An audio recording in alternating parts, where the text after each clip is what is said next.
में दिखाई दे रहा है 14 मुस्लिम उम्मीदवारों के नाम शामिल हैं। जी हाँ, बिल्कुल। जम्मू कश्मीर में अगर वहाँ पे आपको पॉलिटिक्स करना है तो इस लाइन पे जाना ही होगा। बीजेपी इस बात को समझ रही है, खासतौर पर जैसे जम्मू रीजन की ही बात करना है, कश्मीर को तो में दिखाई दे रहा है 14 मुस्लिम उम्मीदवारों के नाम शामिल हैं। जी हाँ, बिल्कुल। जम्मू कश्मीर में अगर वहाँ पे आपको पॉलिटिक्स करना है तो इस लाइन पे जाना ही होगा। बीजेपी इस बात को समझ रही है, खासतौर पर जैसे जम्मू रीजन की ही बात करना है, कश्मीर को तो छोड़ ही दें। कश्मीर में तो लगभग सारी सीटों पे वही स्थिति है। जम्मू रीजन की बात करें तो जम्मू रीजन में भी राजौरी पुंछ का जो इलाका है, वहाँ की विधानसभा सीटों पे उसी हिसाब से उम्मीदवार का चयन करना होगा। और बीजेपी ने किया लगभग 14 उम्मीदवार, जैसे कि आपने बताया कि माइनॉरिटी फेस के तौर पे वहाँ पे चुनाव में उतारे गए हैं। और आगे भी लगभग 60 से 70 सीटों पे बीजेपी कुल चुनाव लड़ेगी। यानी कि कुछ नाम और भी ऐसे होंगे जो कि मुस्लिम फेस बीजेपी की तरफ से होंगे। जी देवेंद्र, आप बने रहे हमारे साथ। जो लिस्ट है वो इस वक्त हम आपको इंडिया टीवी पर दिखा रहे हैं। जो कुल नाम अनाउंस किए गए हैं आपके सामने हैं। ये देखिए, भदरवाह से, इसे थोड़ा सा रोक दे, देखिए बता दें, लिफ्ट यहाँ पे बड़ी तेजी से आगे बढ़ रही है। मैं आपको एकदम हर चीज वाइज बता सकता हूँ कि कौन सी सीट पर किस उम्मीदवार को चुनाव में उतारा गया है।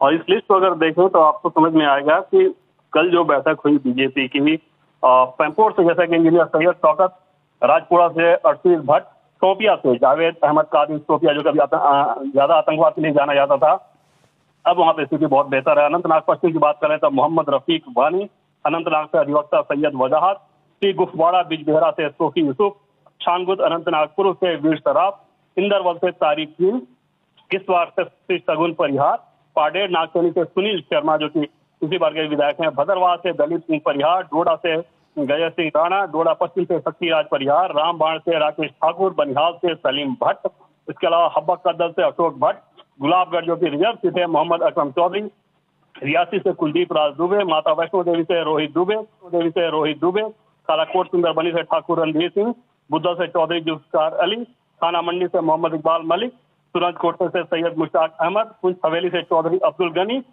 मेंढर से मुर्तजा खान, इसके अलावा उधमपुर पश्चिम से पवन गुप्ता, घिनानी से बलवंत सिंह मनकोटिया, रामनगर से सुनील भारद्वाज, बनी से जीवन लाल, बिलावर से सतीश शर्मा, बसोहली से दर्शन सिंह, जसरोटा से राजीव जसरोटिया, हीरानगर से अधिवक्ता विजय कुमार शर्मा, रामगढ़ से देवेंद्र कुमार मणियाल, सांबा से सुरजीत सिंह सलातिया, विजयपुर से चंद्र प्रकाश गंगा, सुचेतगढ़ से घारू राम भगत, आरएसपुरा जम्मू दक्षिण से नवींद्र सिंह रैना, जम्मू पूर्व से युद्धवीर सेठी, नगरोटा से देवेंद्र सिंह राणा, जम्मू पश्चिम की बात करें तो वहां से अरविंद गुप्ता, जम्मू उत्तर से श्यामलाल शर्मा, अखनूर जो कि रिजर्व सीट है वहां से मोहनलाल भगत और छम से राजीव शर्मा।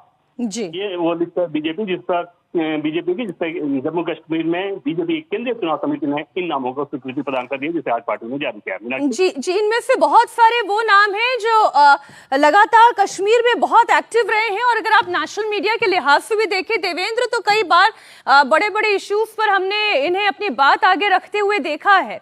लेकिन कई सारे ऐसे नाम भी हैं जिसमें अगर हम स्पेशली अगर मुस्लिम उम्मीदवारों के नाम की बात करें, बुधल से जैसे कि चौधरी जुल्फिकार अली हैं, थाना मंडी से मोहम्मद इकबाल मलिक हैं, सूरन कोटे से बात करें श्री सैयद मुश्ताक अहमद बुखारी हैं, चौधरी अब्दुल गनी जो पुंछ हवेली से चुनाव लड़ने जा रहे हैं, और मेंढर से मुर्तजा खान हैं। ये वो नाम हैं जो प्रोमिनेंट, अगर हम ये कहें कि मुस्लिम चेहरे इस वक्त दिखाई दे रहे हैं। लेकिन चुनौती कितनी बड़ी होने जा रही है, सामने एक अलायंस ऐसा है, नेशनल कॉन्फ्रेंस ताकतवर है, कांग्रेस पार्टी का सपोर्ट है, साथ में अलायंस है, ये चुनौती कितनी बड़ी होने जा रही है?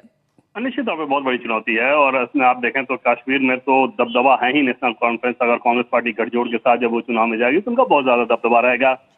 जम्मू रीजन में भी खासतौर पर राजौरी पुंछ इन सब इलाकों में, डोडा राजौरी पुंछ इन सब इलाकों में नेशनल कॉन्फ्रेंस का ठीक ठाक है असर। और वहां पे कांग्रेस पार्टी के साथ गठबंधन के आने के बाद वो एक मजबूत फोर्स बन जाते हैं। ऐसे में बीजेपी के सामने जो बड़ी चुनौती होगी वो ये कि जम्मू में अपनी सीटों को अधिकतम किस संख्या तक वो लेके जा पा रही है। इस बार के लोकसभा चुनाव परिणाम को अगर देखें तो उसमें जो विधानसभा वार क्षेत्रों में जो बहुमत बीजेपी को मिला है, यानी कि हर एक लोकसभा के अंतर्गत जो विधानसभा आते हैं उसमें बीजेपी जिन सीटों पर आगे रही है वो आंकड़े बहुत ज्यादा नहीं है। और वहां पर लगभग 26-27 के आसपास ही थे। तो वहां पर बीजेपी की कोशिश होगी कि उस आंकड़े को और ज्यादा से ज्यादा आगे बढ़ाएं। कश्मीर रीजन में बीजेपी को खुद के लिए कोई उम्मीद नहीं हो सकती। वहां पे वो यही उम्मीद करेगी कि कुछ ऐसे विधायक वहां से चुनकर आए जो कि बीजेपी के साथ सरकार बनाने की स्थिति में रहें, अगर वैसा आंकड़ा है तो। दूसरी तरफ नेशनल कॉन्फ्रेंस और कांग्रेस पार्टी की बात करें, वो बहुत ज्यादा उम्मीद कर रहे हैं कि दोनों ही रीजन में वो अच्छा प्रदर्शन होगा, खासतौर पे कश्मीर रीजन में तो बहुत ज्यादा उम्मीद कर रहे हैं। हालांकि इस बार के लोकसभा चुनाव की अगर बात करें, वहां पे आपने देखा कि किस प्रकार से एनसी को भी झटका लगा है, और वो झटका ऐसा नहीं बल्कि बड़ा झटका था। चाहे पीडीपी को झटका लगा, उनके बड़े नेता अगर चुनाव हार रहे हो तो समझा जा सकता है कि लोगों के बीच उन चेहरों की क्रेडिबिलिटी अब वैसी नहीं रह गई है। लेकिन पार्टी के तौर पर नेशनल कॉन्फ्रेंस आज भी माना जाता है कि जम्मू कश्मीर की सबसे मजबूत पार्टी है। अच्छा, एक नाम जो इस लिस्ट में नहीं दिखाई दे रहा है, निर्मल सिंह का नाम इसमें नहीं दिखाई दे रहा है। इसके पीछे कुछ खास कारण देवेंद्र आप देख पा रहे हैं? उसमें बहुत सारे नाम है, सिर्फ वही नहीं है। कविंद्र गुप्ता भी हैं जो चुनाव लड़ेंगे, उनका इसमें नाम नहीं है। रविंद्र रैना जो कि प्रदेश अध्यक्ष हैं, उनके बारे में था कि हम उनको चुनाव लड़ाया जाएगा, अभी आगे उनकी सूची में वो नाम आ सकता है, वो नहीं है। तो ऐसे कई बड़े नाम हैं निर्मल सिंह के साथ, जो कि इस सूची में उन नामों को नहीं रखा गया। हालांकि उनको चुनाव लड़ाया जाएगा, पार्टी के सोर्सेज लगातार इस बात को कह रहे हैं। ठीक। मैं एक बार फिर से नामों की सूची जरा दर्शकों के सामने रख दूं। नामों की सूची आ चुकी है। बीजेपी जम्मू कश्मीर में इस बार जो चुनाव लड़ने जा रही है वो बड़ा चुनौतीपूर्ण होने जा रहा है। हालांकि हर चुनाव का अपना एक फ्लेवर होता है, अपनी एक चुनौती होती है, लेकिन जब आप बात जम्मू कश्मीर की करते हैं तो वहां पर आपको अलायंस पार्टनर